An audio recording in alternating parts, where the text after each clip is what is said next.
بہت شکریہ آپ کے آنے کا۔ میرا نام فاروق طارق ہے، میں پاکستان کسان رابطہ کمیٹی کا جنرل سیکریٹری ہوں۔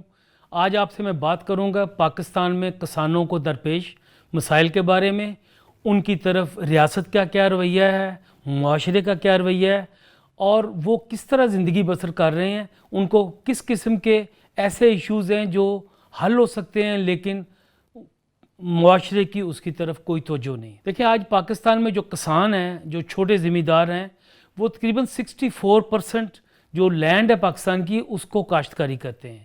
باقی جو لینڈ ہے وہ بڑے جاگیردار ہیں، سرمایہ دار ہیں، ان کے پاس ہے۔ لیکن جو چھوٹا کسان ہے اس کے پاس ریاستی سطح پر جو امداد ملنی چاہیے وہ نہیں ہے۔ جو ریاستی سطح پر سبسڈیز ہیں، جو ریاستی سطح پر رعایتیں ہیں، جو مراعات ہیں، وہ ساری جاگیردار طبقہ لے جاتا ہے، جن کی پاکستان فارمر ایسوسی ایشن ہے، جس کے ہیڈ ہیں شاہ محمود قریشی صاحب۔ شاہ محمود قریشی جو ہیں وہ پاکستان کے جاگیرداروں کی جو ہے وہ نمائندگی کرتے ہیں، اور ہم لوگ جو ہیں وہ پاکستان کے چھوٹے کسانوں کی، عام جو ذمہ دار ہیں ان کی، ہاریوں کی، مزاروں کی، بے زمین کسانوں کی، اور جو عورتیں کام کرتی ہیں کھیتوں میں ان کی، کھیت مزدور کی، اور جو عمومی طور پر رورل غریب ہیں ہم ان کی نمائندگی کرتے ہیں۔ ہمارا ایک بڑا براڈر پرسپیکٹو ہے پاکستان کی زراعت کے ایشو میں۔ آج جو سب سے بڑا پاکستان میں مسئلہ ہے کسانوں کو، وہ ہے ان کی زمین کی ملکیت کا مسئلہ۔ بہت کم زمین جو ہے وہ کسانوں کی اپنی ملکیت میں ہے، اور وہ ملکیت اب یا تو الاٹمنٹ کے ذریعے فوجیوں کو مل گئی ہے، جرنیلوں کو مل گئی ہے، یا پھر بڑے جاگیرداروں نے لیز کے نام پر چھوٹے کسانوں سے وہ زمینیں ہتھیا لی ہیں۔ جیسے جہانگیر ترین نے 17,000 ایکڑ زمین جو ہے وہ لودھرا میں کسانوں سے حاصل کی، اور پھر اب تمام جو کمیشنز بنے ہیں چینی سکینڈل کے بعد اس میں معلوم ہوا کہ وہ سب سے بڑا بینیفیشری تھا۔ اس نے اس زمینوں کے لیز لینے کے بعد وہاں پہ کماد لگایا، گنا لگایا، وہ اپنی انہوں نے جو فیکٹریاں 4 لگائی ہوئی تھیں ان کو سیل کیا، اور یہ بڑی ایک عجیب بات ہے، 1400 روپیہ ابھی گندم خریدی ہے کسانوں سے جو ہے وہ حکومت نے بھی اور عام لوگوں نے بھی۔ یہ جو ابھی گندم کا فصل سیزن ختم ہوا ہے، اور آج گندم جو ہے وہ 2500 روپیہ مل رہی ہے۔ یعنی جب کسان کے پاس فصل ہوتی ہے اس کی قیمت کم ہو جاتی ہے، اور جب کسان کے پاس فصل چلے جاتی ہے آڑھتیوں کے پاس، ایجنٹوں کے پاس، فلور ملوں والوں کے پاس، شوگر والوں کے پاس، اور یہ جو ٹیکسٹائل کی جننگ فیکٹریز ہیں ان کے پاس، جو کسانوں کی مصنوعات ان کے ہاتھ سے نکل جاتی ہیں، پھر ان کی قیمتیں جو ہیں وہ بڑھنا شروع ہو جاتی ہیں، اور پھر ان چیزوں کی خرید و فروخت کے لیے ریاستی سطح پر مراعات کا اعلان ہونا شروع ہو جاتا ہے۔ جس طرح اب انہوں نے کہا چینی کی درآمد کریں گے، گندم کی درآمد کریں گے، اور یہ درآمد کریں گے پرائیویٹ سیکٹر کے ذریعے، اور پرائیویٹ سیکٹر ہی پاکستان میں کسانوں کی استحصال کا سب سے بڑا جو ہے وہ ذمہ دار ہے۔ تو جہاں زمینوں کی ملکیت کا ایشو ہے، دوسرا ایشو جو ہے نا وہ پروڈکٹس کا ہے، یعنی مارکیٹنگ کا ہے۔ بھٹو کے پیریڈ تک آڑتی ان سے لوٹتے تھے، بھٹو کے بعد جو ہے وہ کارخانے دار لوٹتے ہیں۔ کسانوں کے اربوں روپیہ پاکستان کی فیکٹریوں کے مالکان نے، شوگر ملوں کے مالکان نے، جننگ فیکٹریوں کے مالکان نے ادا نہیں کیے، یا وقت پہ وہ ادا نہیں کرتے، یا تھوڑا تھوڑا کر کے ادا کرتے ہیں۔ پورا سال محنت کرنے کے بعد بھی کسان کے پاس اتنے پیسے نہیں ہوتے کہ وہ اپنا مناسب گزارا کر سکے۔ تیسرا جو بڑا ایشو ہے کسانوں کا وہ رورل پور کا ہے، جو دیہاتوں میں غریب لوگ ہیں، اور ایک بڑی تعداد ایسی ہے جن کے پاس کوئی زمین نہیں ہے، وہ صرف زمین پہ کام کرتے ہیں، اور ان کا استحصال چھوٹا ذمہ دار بھی کرتا ہے۔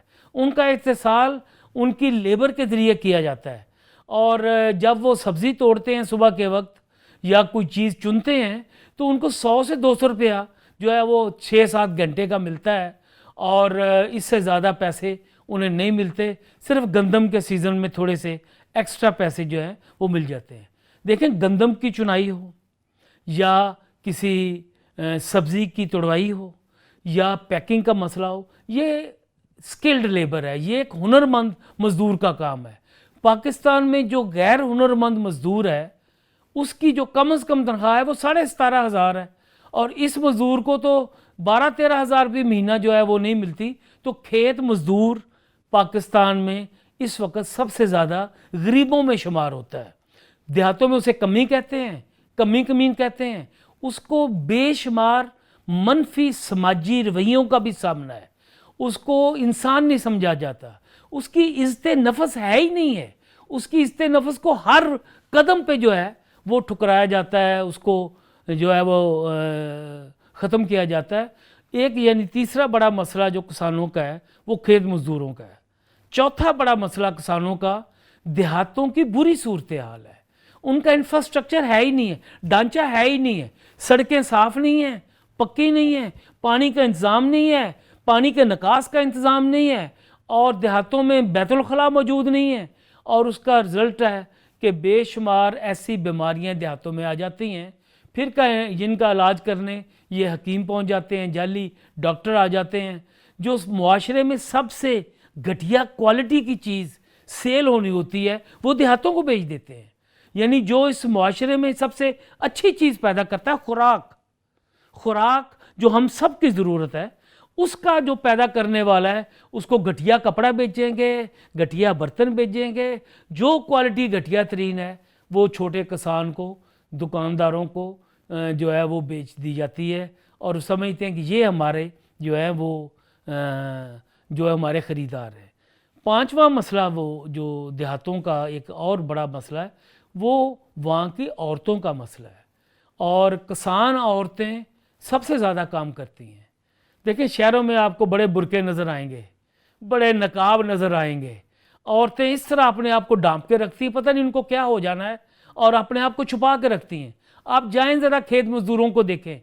چادر ہمارے معاشرے کی، پنجاب کی ایک ثقافت کا نشان ہے. وہ چادر لیتی ہیں، اور دوپٹہ ہو چادر ہو وہ انہوں نے سر پہ بھی لینا ہے یا سر پہ نہیں لینا، لیکن کام کرتی ہیں مردوں سے زیادہ.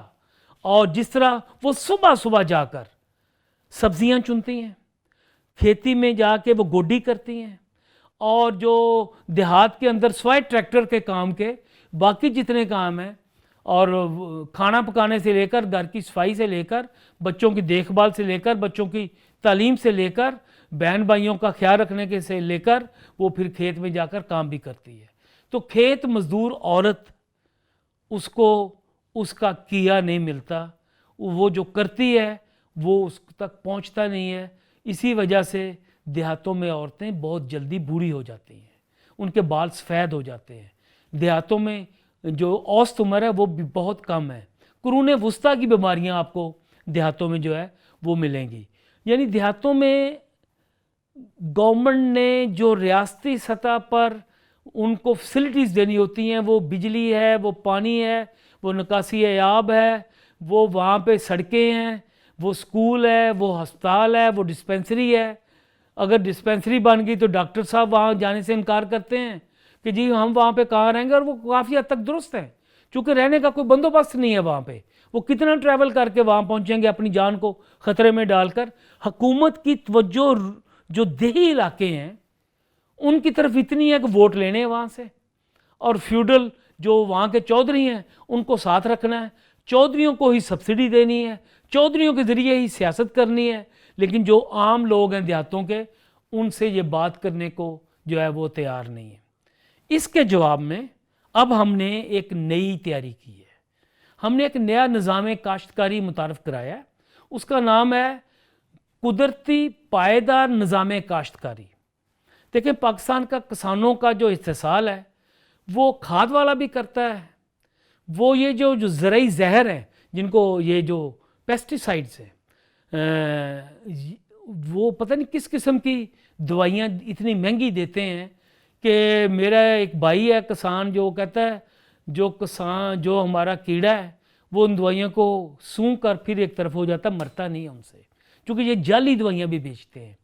اور جو پیسٹی سائڈ والے ہیں، جو فرٹیلائزر والے ہیں، ان کے پروفٹ دیکھ لیں، ان کی پروڈکٹ کی قیمتیں دیکھ لیں، وہ بہت زیادہ ہیں. پاکستان کی زمین پاکستان کے کھاد کے کارخانے داروں نے اور زرعی زہر بنانے والوں نے تباہ کر دی ہے. زمین کی جو قدر ہوتی ہے، جو اس میں سے پیداوار آنی ہے، جو فی ایکڑ پیداوار ہے وہ اس خطے میں سب سے کم ہے۔ اس کی وجہ یہ کسان کو کہا کہ حل کھل کے واہ تے رج کے کھا تے جناب کھلا پانی لا تے جناب کھلی کھاداں پا تے کھاداں دے بڑے زبردست قسم کے وہ جو ہیں وہ ایڈورٹائزنگ بنا کے جو وہ پیش کرتے ہیں۔ آج پاکستان میں یہ جو ملتان کے قریب کھاد فیکٹری تھی وہ پرائیویٹائز ہوئی، ساری کھاد فیکٹریاں پرائیویٹائز ہوئی، کھاد کی قیمتیں یہاں سے وہاں تک چلی گئی اور ان کے سرمایہ داروں کے پروفٹ بہت زیادہ آگے بڑھ گئے، اور یہ جو اینگرو یوریا ہے اس کے پروفٹ دیکھیں کہاں تک پہنچ گئے ہیں۔ تو یہ جو کھاد کی فیکٹریوں والے ہیں، پیسٹیسائیڈ والے ہیں، ان کے مقابلے میں ہم نے کہا ہے ہماری زمین کو نہ کھاد کی ضرورت ہے، ہماری زمین کو نہ آپ کی دوائیوں کی ضرورت ہے، اس کو ہم اس طریقے سے چلائیں کہ اس میں کوئی چیز نہ ڈالیں۔ اور پنجاب میں ایک خاموش انقلاب اس وقت جاری ہے، ہزاروں ایکڑ پر قدرتی پائیدار نظام کاشتکاری کے تحت باغ بھی لگ رہے ہیں، کاشتکاری بھی ہو رہی ہے۔ کسان حیران ہے ہمارا خرچہ ہی نہیں ہو رہا، خرچہ تو ہوتا ہے کھادوں پہ، خرچہ ہوتا ہے دوائیوں پہ، خرچہ ہوتا ہے بیجوں کے نام پہ، جو بیج کمپنیاں پاکستان میں آ گئی ہیں، اور جو سیڈ ایکٹ انہوں نے 2016 میں بنایا، اس سیڈ ایکٹ میں انہوں نے مونوپولائز کر دیا ہے کہ جو سیڈ ہمارے پاس آ گیا ہے وہ کوئی کسان اس کو دوبارہ ری پروڈیوس کر ہی نہیں سکتا، دوبارہ بنا ہی نہیں سکتا۔ یہاں تو ہماری ہزاروں قسمیں تھیں جو یہاں پہ بیج کی تھیں، تو ہم نے کہا نہیں بیج بھی عام لگانا ہے، کھاد بھی نہیں دینی، اور آپ نے کوئی جو ہے زیادہ پانی بھی نہیں لگانا ہے، کھیتوں میں تھوڑے سے وہ بنا کے بیڈز بنا کے ان کے اوپر لگائیں، پانی وہ چھوٹی چھوٹی سائڈ پہ گلیوں میں جائے، پانی بھی کم استعمال ہوگا۔ اس طریقے سے پنجاب کے کسانوں میں بچت کا ایک نیا طریقہ کار سامنے آ رہا ہے۔ یہ کھادوں اور زرعی زہروں کے خلاف بغاوت ہے، ہماری علم بغاوت ہے۔ ایک اور ایشو جو پاکستان میں بڑا اہم ہے وہ ہے یہاں پہ یہ جو سیاسی نمائندگی ہے اس میں کسانوں کی کوئی نمائندگی نہیں، اور اس میں جگیرداروں کی نمائندگی ہے۔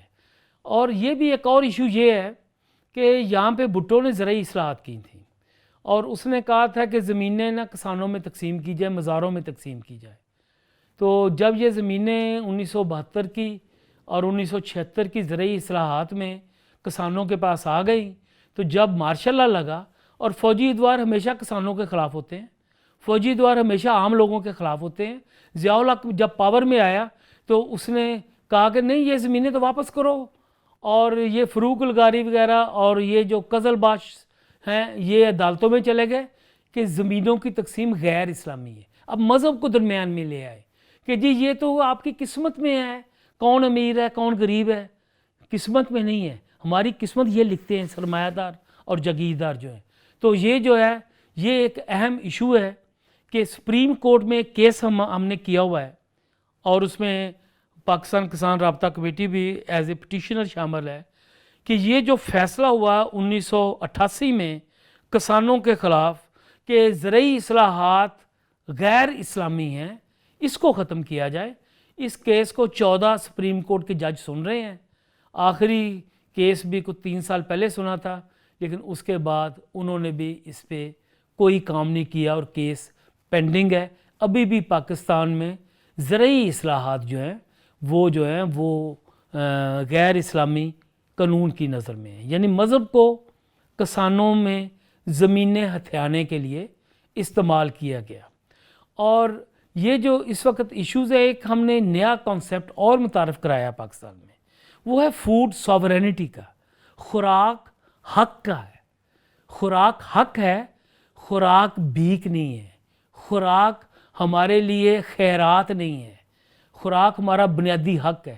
اور ہم یہ چاہتے ہیں کہ پاکستان کے آئین میں خوراک ایک بنیادی حق کے طور پر ایک بل کے ذریعے متعارف کرایا جائے، تاکہ جس آدمی کو خوراک نہیں ملتی ریاست اس کو خوراک فراہم کرے۔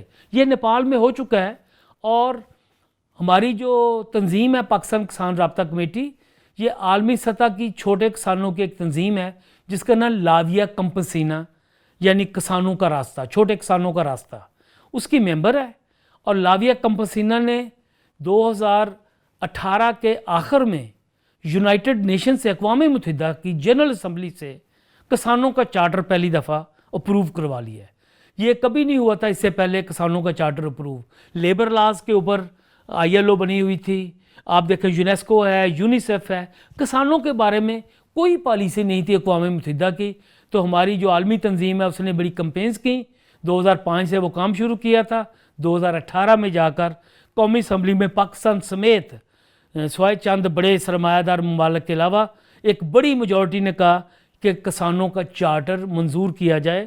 تو وہ چارٹر جو ہے وہ دیہی آبادی کے بنیادی حقوق کی بات کرتا ہے، زمینوں کی ملکیت کی بات کرتا ہے، کسان عورتوں کے حقوق کی بات کرتا ہے، جگیرداری کے مخالف کی بات کرتا ہے، خوراک کو حق کے طور پر مانتا ہے، اور قدرتی نظام کاشتکاری کے حق میں بات کرتا ہے، جس کو زیرو بجٹنگ بھی کہتے ہیں کہ آپ خرچ نہ کریں لیکن آپ زمین کا استعمال کریں۔ یہ انڈیا میں بھی چل رہا ہے اور باقی جگہ پہ بھی چل رہا ہے۔ تو پاکستان میں جب تک ایک متبادل طریقہ کاشتکاری متعارف نہیں ہوگا، یہ دیکھیں کتنے افسوس کی بات ہے، پاکستان میں کسانوں کا ایک سکول نہیں ہے، ایک سنگل سکول۔ زرعی یونیورسٹیاں ہیں ریسرچ کے لیے، ریسرچ وہ بھی 1930 کی کتابوں سے وہ کر رہے ہیں۔ کوئی جدید جو ایجوکیشن ہے وہ پاکستان کی زرعی یونیورسٹیوں میں بھی نظر نہیں آتی۔ پاکستان میں ریسرچ تو ویسے ہی کافی حد تک پیچھے جا چکی ہے، لیکن کسانوں کی ٹریننگ کے لیے دیہات میں ایک بچہ اپنے باپ سے ہی سیکھے گا کہ کھیتی باڑی کس طرح کرنی ہے، کوئی سکول نہیں ہے۔ ہمارا ایک یہ مطالبہ بھی ہے کہ کسانوں کے لیے آپ سکول کھولیں دیہاتوں کے اندر، ان کو کاشتکاری کے بارے میں آپ تعلیم دیں۔ شعبہ زراعت بنا ہوا ہے، ایگریکلچر ڈپارٹمنٹ ہے، لیکن وہ بیجوں کی حد تک، کھادوں کی حد تک، تھوڑا کبھی کبھار کسی ایک بیماری کے بارے میں بات بتا دیں گے، لیکن جو اصل بات ہے کہ نظام کاشتکاری کس طرح کرنی ہے اس کے بارے میں کوئی بات نہیں ہے۔ پھر ایک اور بات جو ابھی بڑا نقصان ہوا ہے وہ ہوا کرونا وائرس کے دنوں میں، لاک ڈاؤن کے دنوں میں۔ جب انہوں نے لاک ڈاؤن کیا تو ہمارے چھوٹے کسانوں کو بہت زیادہ نقصان ہوا ہے۔ مثلا ہمارا ایک دوست ہے عبدالرزاق، اس نے صرف 1 ایکڑ زمین پر پھول لگائے ہوئے تھے، لاہور کے دور نہیں ہے، پاس ہی ہے، منڈی فروخ آباد میں، جس کو دھوکہ منڈی بھی کہتے ہیں، وہاں پہ یہ شرپور سے آگے، اور وہ تقریباً 5 لاکھ روپیہ 1 ایکڑ سے کما لیتا تھا پھول مارکیٹ میں لگا کے۔ وہ فروری کا آپ کو پتہ مہینہ ہے، جب یہ شروع ہوا لاک ڈاؤن تو یہ شادیوں کے دن تھے، پھول بکتے تھے، تو کسانوں کا ایک بڑا ذریعہ تھا پھولوں کی کاشتکاری۔ وہ سارا پھول اس کا وہیں پہ رہ گیا۔ بے شمار کسانوں کے جو دیہی سطح پر بھینسیں اور گائیں پال کے دودھ بیچتے تھے، ان کا دودھ سیل نہیں ہوا، کیونکہ پورے پاکستان کے چائے کی دکانیں بند ہوئیں۔ پھر ہمیں اندازہ ہوا کہ پاکستان میں کس قدر چائے پی جاتی ہے۔ چائے کی دکانوں کے بند ہونے سے لاکھوں کاشتکاروں کا دودھ سیل نہیں ہوا، اور دیہاتوں میں دودھ 20 سے 25-30 روپے لیٹر تک سیل ہوا ہے۔ وہ شہر میں بھی نہیں لا سکتے تھے۔ سبزیوں کی قیمتیں کم ہو گئیں، جو کہ پہلے کسی حد تک زیادہ ہوتی تھی، لیکن افسوس کی بات ہے کمپنسیشن سب کو مل گئی ہے، کسانوں کو کوئی کمپنسیشن نہیں ملی۔ اور ابھی تک جو یہ کہتے ہیں جی ہم 60 ارب روپیہ کاشتکاری میں لگائیں گے، تو اس میں وہ بھی نہیں کیا۔ پھر ابھی یہ ایک نیا مسئلہ بنا ہے ٹڈی دل کا، جو ابھی حملہ ہوا ہے بڑے پیمانے پر۔ کپاس کی فصلیں لگی ہوئی تھیں، ٹڈی دل نے آ کے کھا لیں۔ یہ کہتے ہیں ہم نے بڑا علاج کیا ہوا ہے۔ انہوں نے $200 ملین جو ہے وہ ورلڈ بینک سے قرضہ لیا ہے ٹڈی دل کے خاتمے کے اوپر، کیا کچھ بھی نہیں۔ اور یہ جو بجٹ گزرا ہے جون میں، اس میں زراعت کے اوپر کل بجٹ پاکستان جو ہے پاکستان کا وہ 123 ارب روپیہ ہے، جو $200 ملین کا بھی 40% بنتا ہے۔ یہ صورتحال ہے پاکستان میں، چونکہ جو زراعت کے لیے پیسے آئیں گے وہ چلے جائیں گے جگیرداروں کے پاس، چھوٹے کسانوں تک چیزیں نہیں پہنچتی۔ بہت بڑی آبادی پاکستان میں کسانوں کی استحصال کا شکار ہے۔ ہم ان کو اس اتصال کے شکنجے سے آزادی دلانے کے لیے اپنی جدوجہد جاری رکھے ہوئے ہیں۔ دیکھیں پاکستان کے کسانوں کا ایک اور بڑا مسئلہ فوجی افسروں کو، فنکاروں کو زمینوں کی الاٹمنٹ ہے۔ یعنی جب بھی کوئی سرکار سمجھتی ہے کہ یہ ایک اچھا کام ہوا ہے تو شامت کسانوں کی آ جاتی ہے، ان کی زمینیں جو ہیں وہ الاٹ کر دی جاتی ہیں ان لوگوں کو جن کا زمینوں سے تعلق ہی کوئی نہیں ہوتا۔ اس وقت بھی پاکستان میں 68,000 ایکڑ زمین، پنجاب کے اندر جو ہے 68,000 ایکڑ زمین پبلک سیکٹر کے فارموں کی ہے۔ 100 سال سے زیادہ کسان وہاں پہ مزاروں کے طور پر کام کر رہے ہیں، ان کو زمینیں نہیں الاٹ کرتے، یہ ان کو زمینوں کا حق نہیں دیتے۔ یعنی آپ دیکھیں جو پاکستان بننے کے بعد یہاں پہ لوگ ادھر سے آئے اور انہوں نے جیسے تیسے بھی کہہ دیا ہماری تو وہاں 2 ایکڑ زمین تھی، ان کو زمین مل گئی 47 میں، لیکن جو 1900 شروع کے آغاز میں پنجاب کے اندر مقامی آبادی مقامی زمین کو آباد کرتی رہی، وہ آج بھی ان زمینوں کے مالک نہیں ہیں۔ تو ہمارا ایک مطالبہ یہ بھی ہے، جو مزارع اور کسان دہائیوں سے زمین کی کاشتکاری کر رہے ہیں، سرکار ان کو وہ زمینیں الاٹ کرے اور فوجی افسروں کو زمینیں الاٹ کرنا بند کریں۔ فوجیوں کو آپ نے خوش کرنا ہے، ان کو پیسے دیں، آپ ان کو کسانوں کی زمین کیوں دیتے ہیں؟ مثلا جہانگیر کرامت ابھی ریٹائر ہوئے، یا رحیل شریف ریٹائر ہوئے، تو لاہور کے قریب 5 مربع زمین رحیل شریف کو الاٹ کر دی گئی جو مزارع کاشت کر رہے تھے۔ رنالہ خورد میں، اوکاڑا میں، پاک پتن میں اور مختلف جگہوں پہ یہ زمینیں، بہاولپور کی، بہاول نگر کی، رحیم یار خان کی جو زمینیں ہیں وہ زیادہ تر فوجی افسران کے پاس ہے۔ وہ جاتے ہیں، سال بعد ٹھیکہ لیتے ہیں اور واپس آ جاتے ہیں، ان کا کاشتکاری سے تعلق نہیں ہے۔ تو میں تو یہ کہتا ہوں، اگر آپ نے زمینوں کی کاشتکاری کرنی ہے تو ہم کسانوں کو اپنے جہاز دیں، ہم وہ جہاز اڑاتے ہیں۔ جو کام آپ کا ہے نہیں وہ کیوں آپ کام کرتے ہیں؟ کاشتکاری آپ کا کام نہیں ہے۔ آپ کاشتکاری کاشتکاروں کے اوپر رہنے دیں، وہ اس کو بہتر طریقے سے چلائیں گے۔ آپ اپنے جہاز اڑائیں، دفاع کریں، بندوقیں چلائیں، ٹریننگ لیں، لیکن زمینوں کی کاشتکاری سے آپ علیحدہ ہو جائیں۔ جب تک یہ ایک ایشو جو ہے وہ حل نہیں ہوتا، پاکستان میں ایک بڑا کانفلکٹ ہے یہ الاٹمنٹس کا۔ اور اس کے علاوہ پاکستان کے جو زیادہ تر قرضے ہیں وہ جگیردار طبقہ لے جاتا ہے۔ یہ جو زرعی ترقیاتی بینک ہے، اس سے چھوٹے کسانوں کو بہت کم قرضے ملتے ہیں، اور میں تو حیران ہو گیا 1 سال پہلے ایک پوری لسٹ دے کر زرعی ترقیاتی بینک کی 1 لاکھ روپیہ، 1.5 لاکھ روپیہ، 2 لاکھ روپیہ کا اشتہار دیا ہوا ہے کہ اگر آپ نے یہ نہ دیا تو آپ کو گرفتار کر لیں گے۔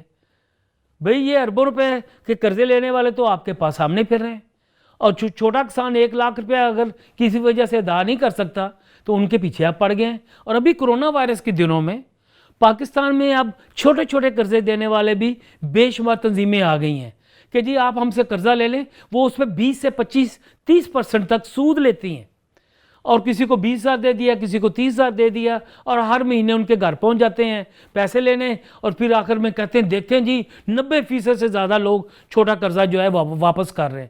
چھوٹا طبقہ تو ایماندار طبقہ ہے، وہ تو واپس کرے گا، لیکن ابھی کرونا کے دنوں میں کام نہیں ہوا، پھر بھی یہ ان کے گھروں میں پہنچ گئے۔ ہم نے بے شمار کسان عورتوں کے ابھی مظاہرے منظم کیے ہیں، جس میں کسان عورتوں نے کہا کہ تھوڑا وقت دے، ہمارے پاس پیسے نہیں ہیں قسط دینے کے لیے، اور یہ جو آپ 20-25-30% سود پہ قرضے دیتے ہیں، یہ تو حرام خوری ہے ساری، یہ استحصال ہے، یہ غریب عورتوں کے ساتھ بہت بڑا ظلم ہے۔ ہم کہتے ہیں ریاست قرضے دے، ریاست قرضے بھی نہ دے، ریاست پیسے دے، ان کو سبسڈائز کرے، چھوٹے لوگوں کو سبسڈائز کرے۔ دیکھیں پاکستان کی اکانومی اس وقت بہتر ہوگی جب کسان کو ریاست سبسڈائز کرے گی۔ کسان کے پاس پیسہ آئے گا، وہ دکان کے پاس جائے گا، کریانہ خریدے گا، گھر میں لائے گا، کریانہ سیل ہوگا تو وہ جائے گا تھوک کے پاس، وہ تھوک والے کا کام چل پڑے گا۔ اور پاکستان تو آپ کو پتہ ہے بڑی آبادی تو دیہاتوں میں ہے، وہ جب تھوک والے کا کام چلے گا وہ کارخانے دار کے پاس جائے گا اور کہے گا کہ میرا زیادہ سیل ہو رہی ہے، کسانوں کے پاس پیسہ، وہ چیزیں خرید رہے ہیں، آپ ذرا اپنی پیداوار کو بڑھا دیں۔ کارخانے دار اپنی پیداوار کو بڑھائیں گے تو پیداوار بڑھانے کے لیے انہیں نوکریاں نئی کریٹ کرنی پڑیں گی، تو نوکریاں کریٹ ہو جائیں گی۔ آج تک ٹاپ ڈاؤن ریاستی سطح کی امداد کی پالیسی چلتی رہی۔ ہم کہتے ہیں کہ نیچے سے آپ اوپر کو معیشت کو کھینچ کے لے کے جائیں، اوپر سے نیچے کو معیشت کو نہ لے کے آئیں۔ آپ عام لوگوں کو پیسے دیں، 25,000 روپے مہینے کا بے روزگاری فنڈ، دیکھیں آپ کی معیشت کس طرح تیزی سے چلتی ہے اور معیشت کا پہیہ گھومنے لگ جاتا ہے۔